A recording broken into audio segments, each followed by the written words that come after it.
Hello and welcome to my channel.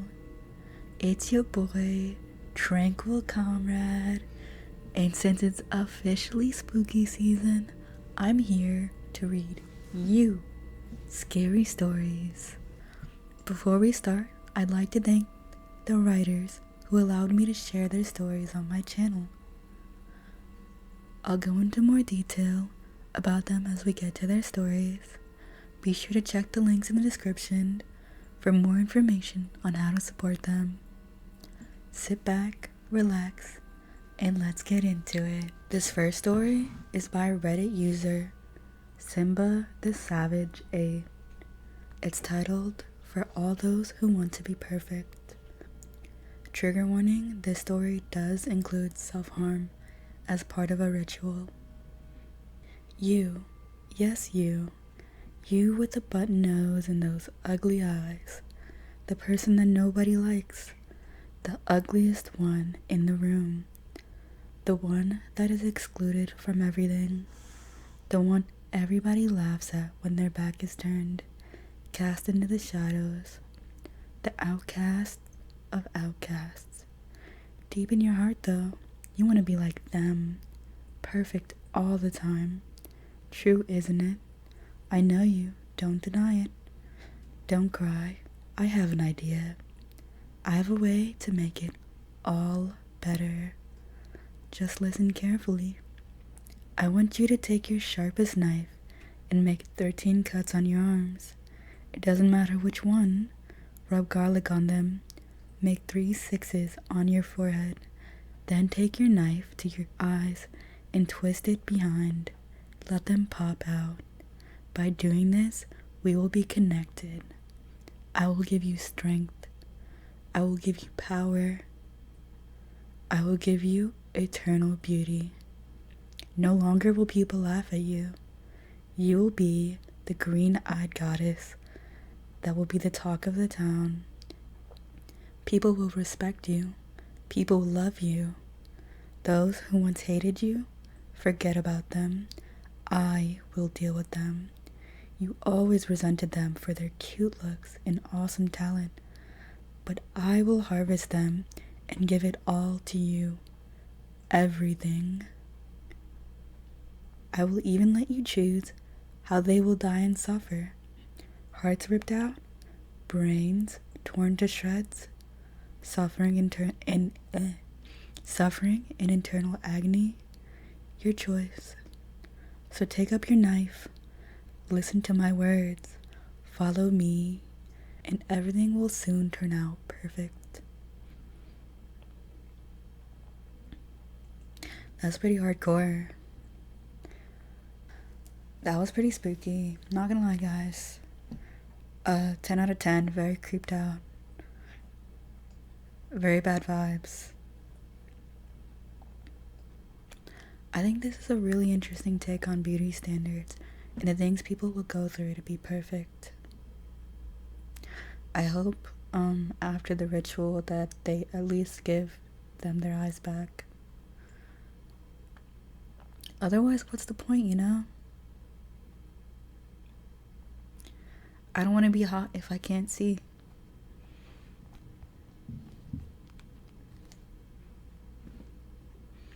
I don't want to be hot if I can't see. Anyway, I'll link Simba the Savage 8's story down below. The second story is by Mr. Michael Squid. It's titled, "My Daughter's TikToks Are Dangerous." Concerned parents started messaging me about a week ago regarding my daughter Evelyn's TikTok videos. The parents were apparently furious, explaining how their children had seriously injured themselves or nearly died copying her behavior. Both confusion and horror drove me to click the links to her account, though I wished more than anything that I hadn't. I let out a horrified gasp as I watched Evelyn, caked in makeup and wearing a far too revealing outfit, perform challenges that other girls her age and younger apparently had been copying.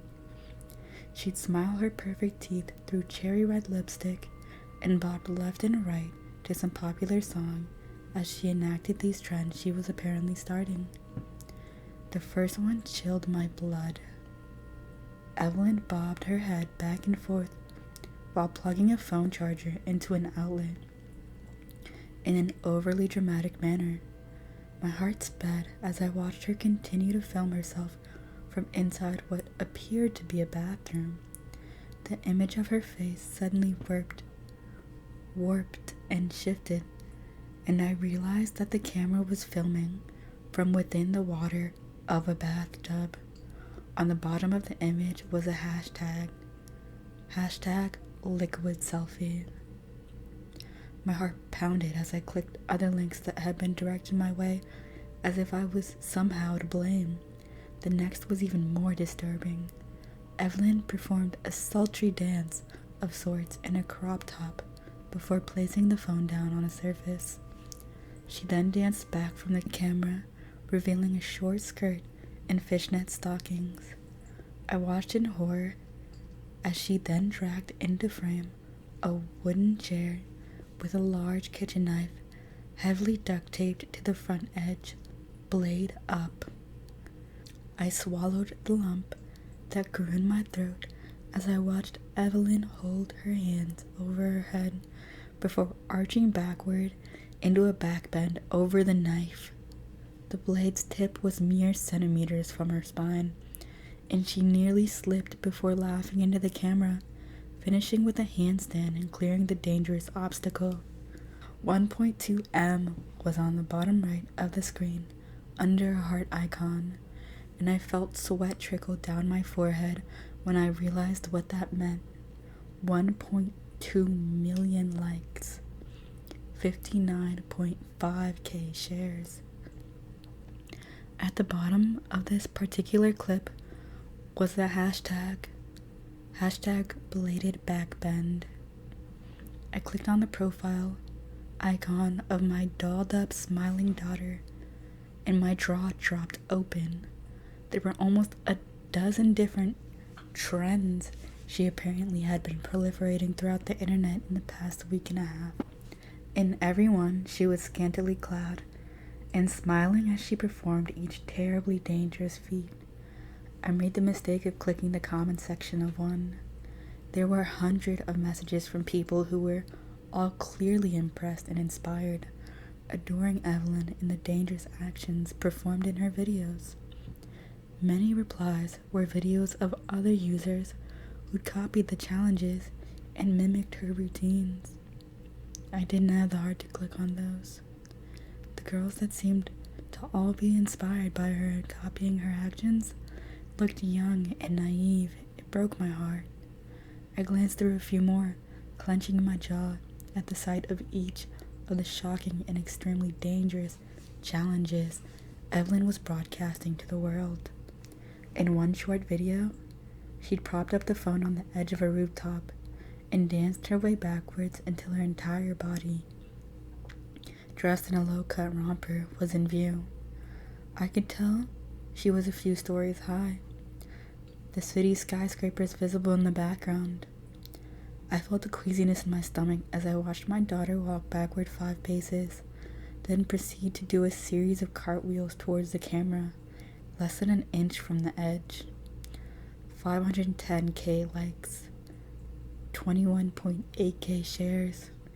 My mind jumped to all those young, influential girls who looked to Evelyn as some sort of role model.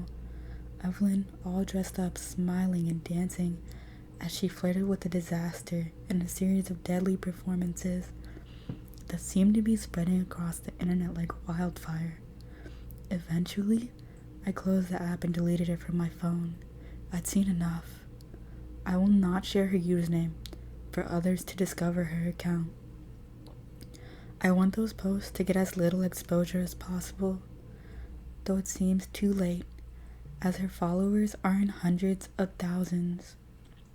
There are extremely dangerous trends making the rounds on TikTok, and if you have a child, I'd strongly advise monitoring their activity.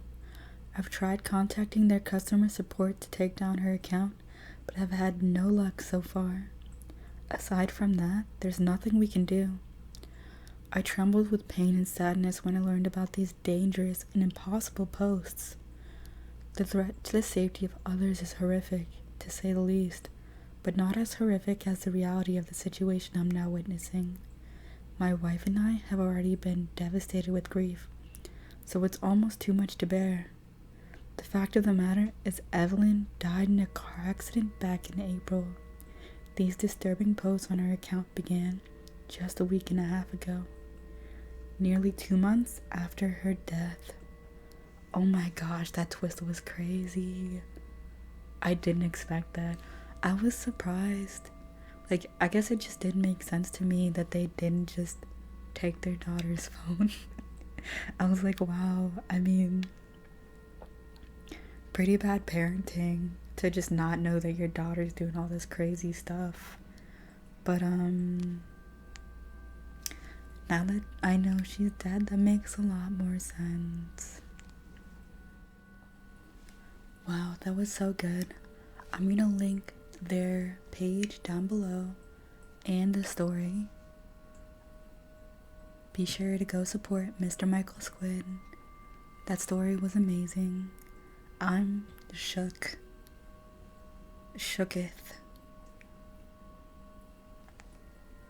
I did not expect that twist at the end.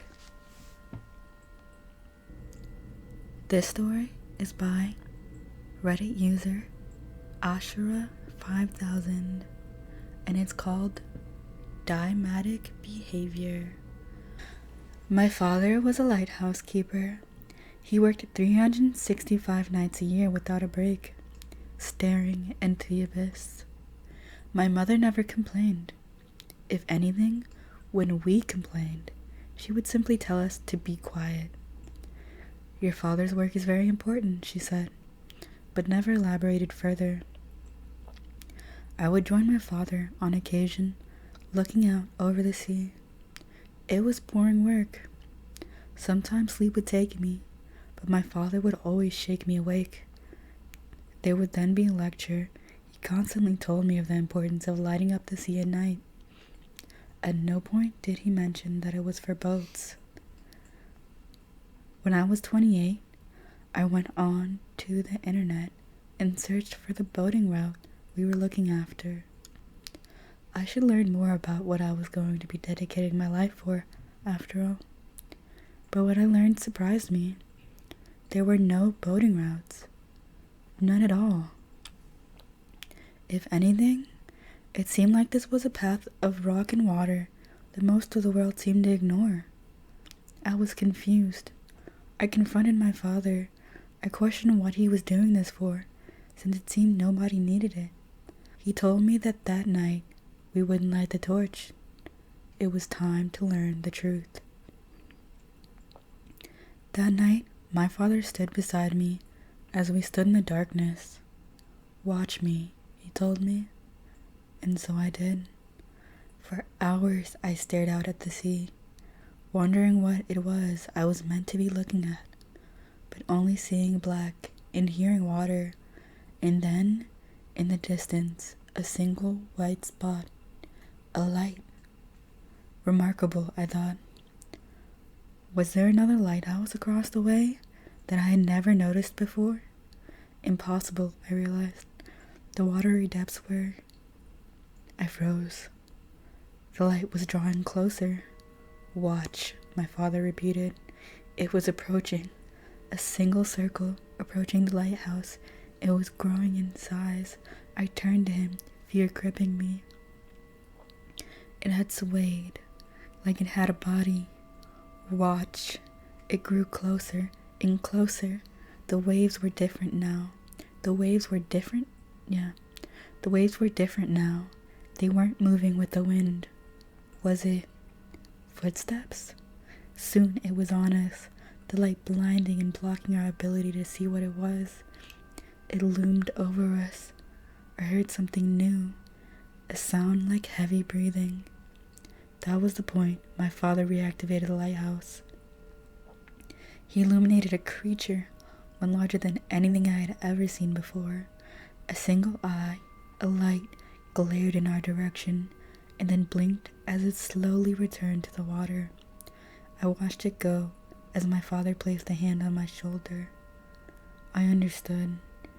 In the animal kingdom, some prey would camouflage themselves to look like a predator, to convince the predator to leave them alone. That's what we were doing. This creature wouldn't advance, so long as it believed that we were a rival. After that night, I was forever at my father's side, staring into the abyss. Ooh, that was scary. I love a good monster story. Dang, that one was really good. Thanks again to Reddit user Ashura5000. I'll link the story below. These next two stories are by Reddit user Blair Daniels. I'm gonna link their page down below. Go check it out for similar horrifying stories. Yeah, Kovu, me too.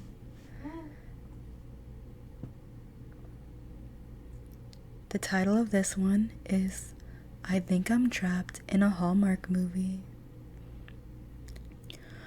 I first noticed it in the kitchen. My sister was putting the final touches on a batch of Christmas cookies.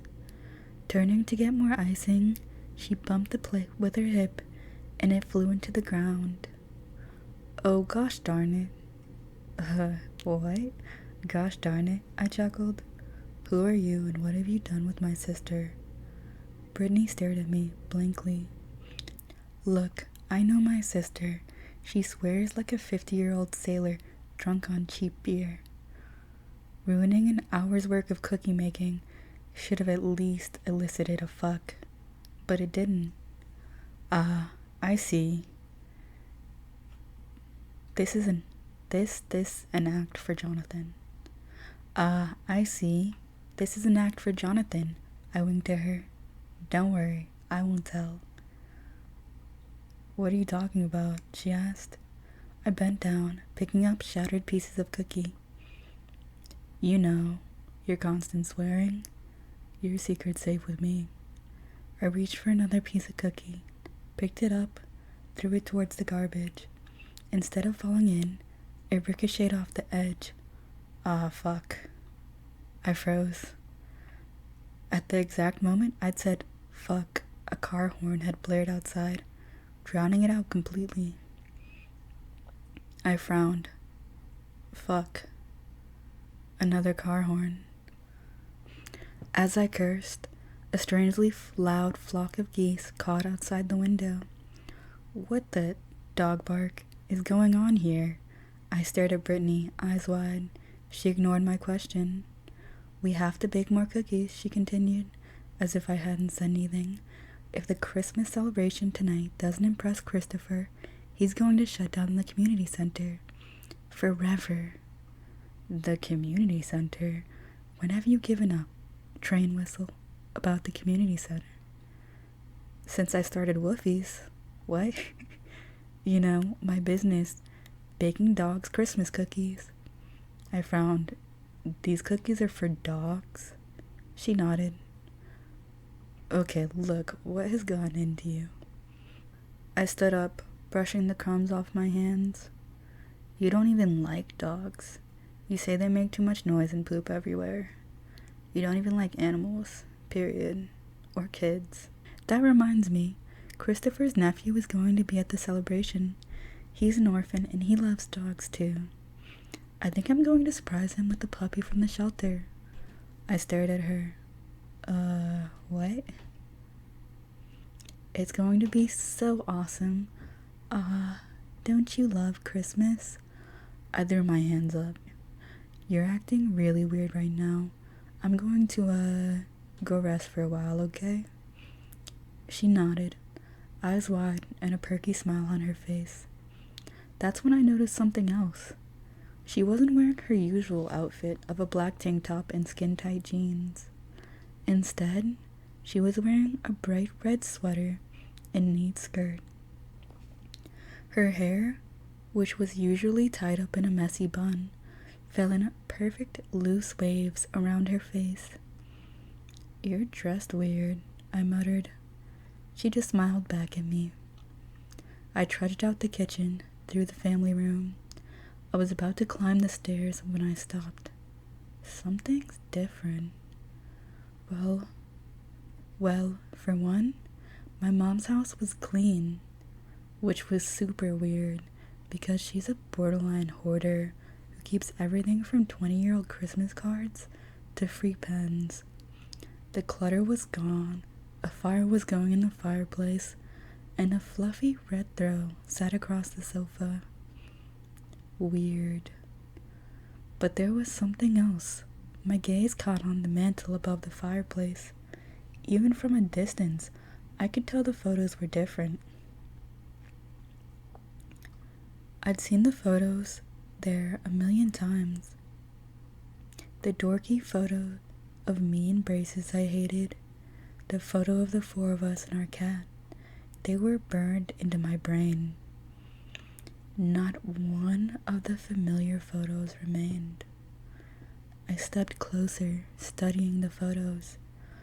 A girl with braces playing outside, a mother and father sitting on a sofa, 2 toddlers between them, 2 girls holding hands while sitting on a swing.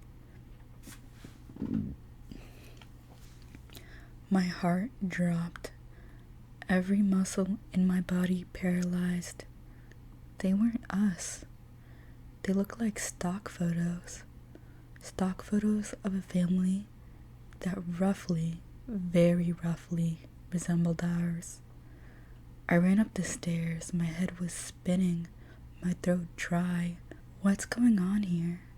Nothing made sense. Not the way Brittany was acting, not the way she dressed, not my mom's house, not our photos. It all clashed in my brain. So wrong. I collapsed into the bed of my childhood room. The only thing that felt familiar in this house. My stuff had been boxed up long ago, but the walls were still the shade of lavender I'd picked out in middle school. The bedspread was still deep purple. The mattress was still soft as a feather. I lay in the silence.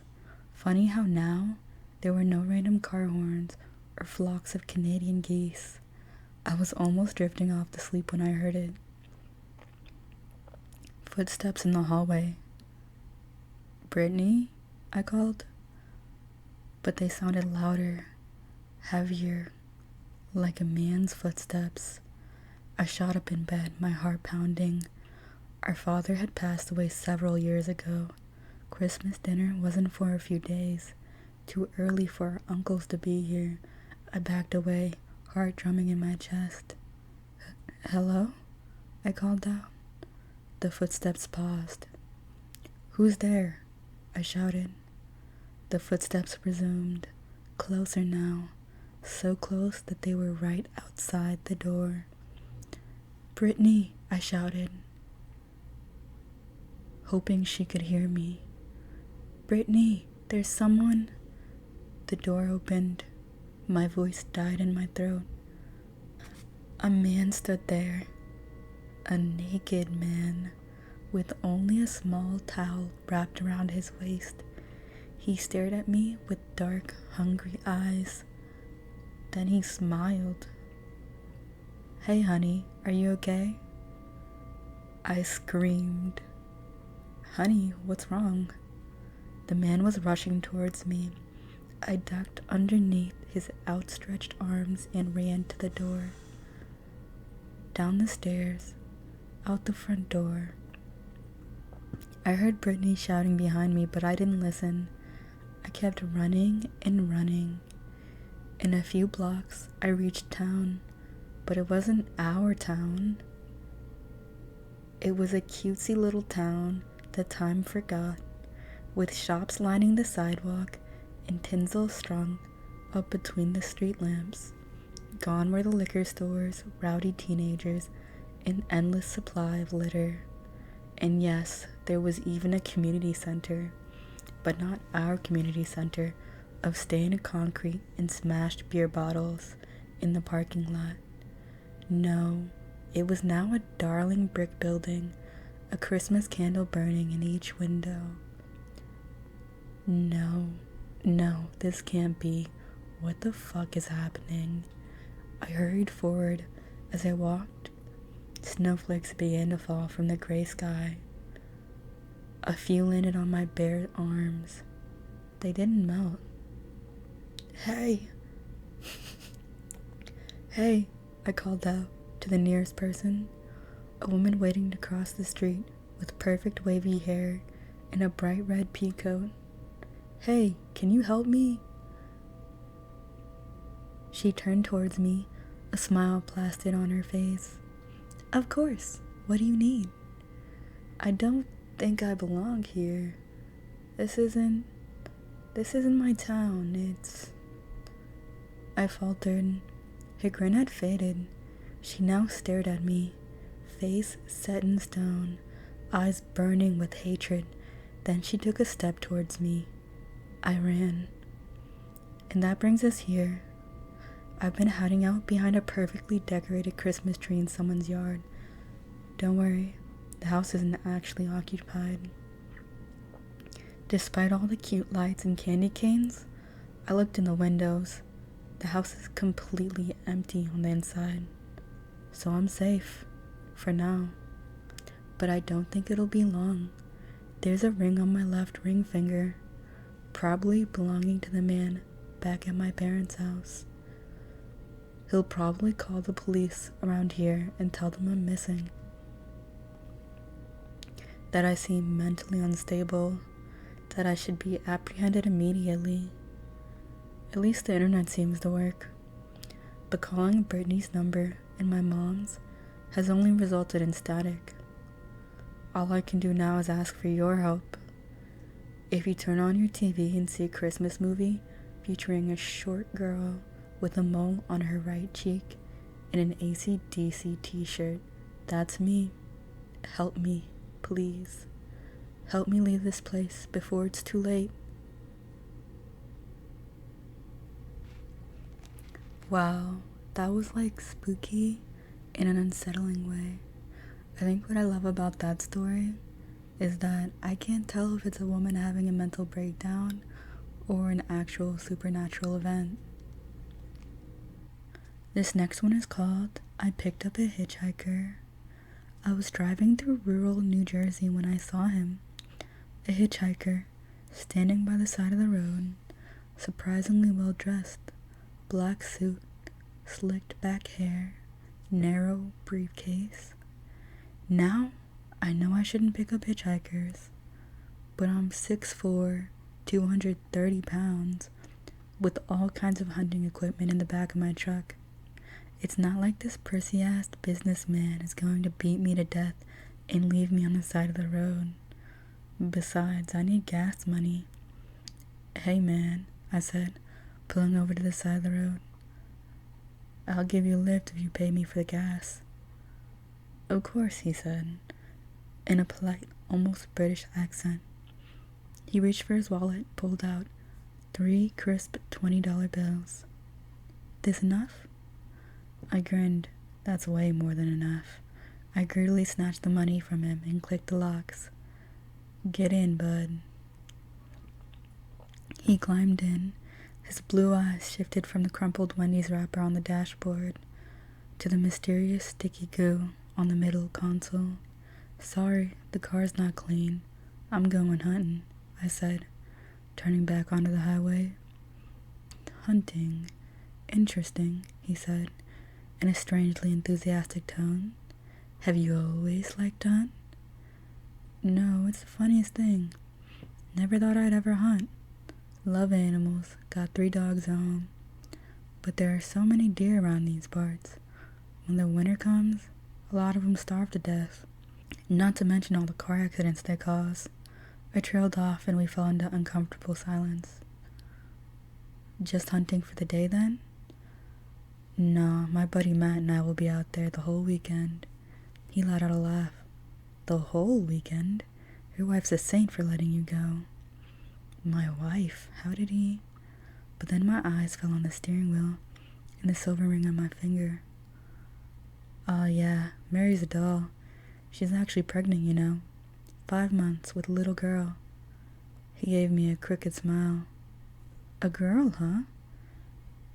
Yeah. I could feel him staring at me long after we had fallen into silence. It made me uncomfortable. I clicked on the radio. How did you meet Matt? He asked, fiddling with the dial. All that came through was static. That's a weird question, I thought. He and Mary were close friends, so when we got married, I got to know him well. The man said. He stroked his chin thoughtfully, and I was suddenly reminded of a psychiatrist. Are you a psychiatrist? I blurted out. He laughed. Definitely not. I work in finance. What type of finance? It was my turn to ask the questions now. Futures, he replied, non-committally. I glanced over at him. A small smile was on his lips, and I noticed his fingers had gravitated from his lap to the briefcase at his feet. My heart began to pound. Click, click. He undid the clasps. The case creaked open. What's in your briefcase? I asked. Work. What kind of? His long fingers disappeared into the darkness of the case. He was pulling something out. My body began to seize up.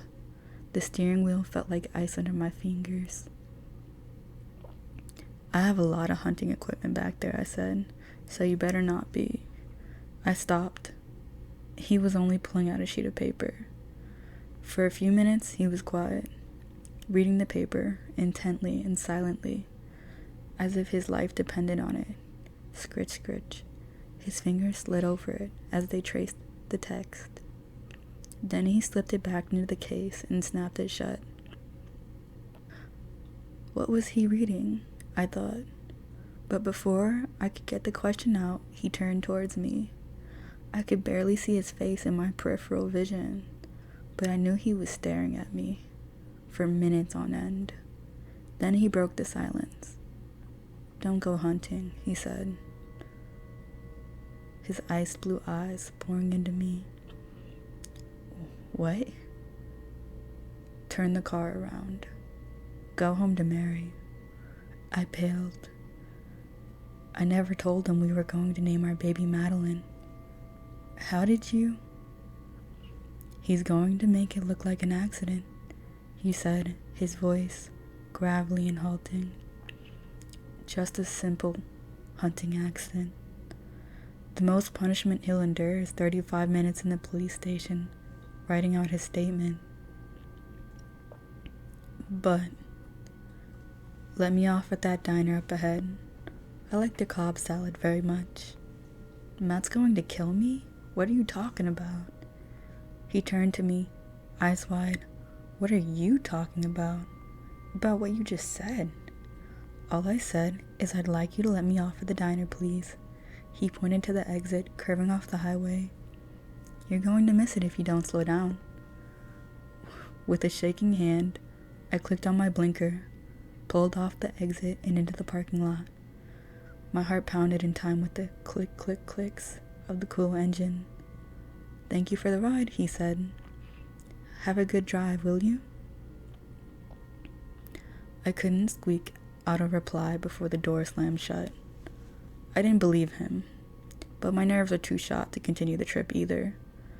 I texted Matt that I was sick, turned around, and went home to Mary. Mary was thrilled. Matt was disappointed.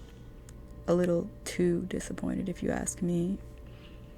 A month later, after ignoring most of Matt's calls and texts, which became increasingly frequent and desperate, I heard a faint thumping noise at the door.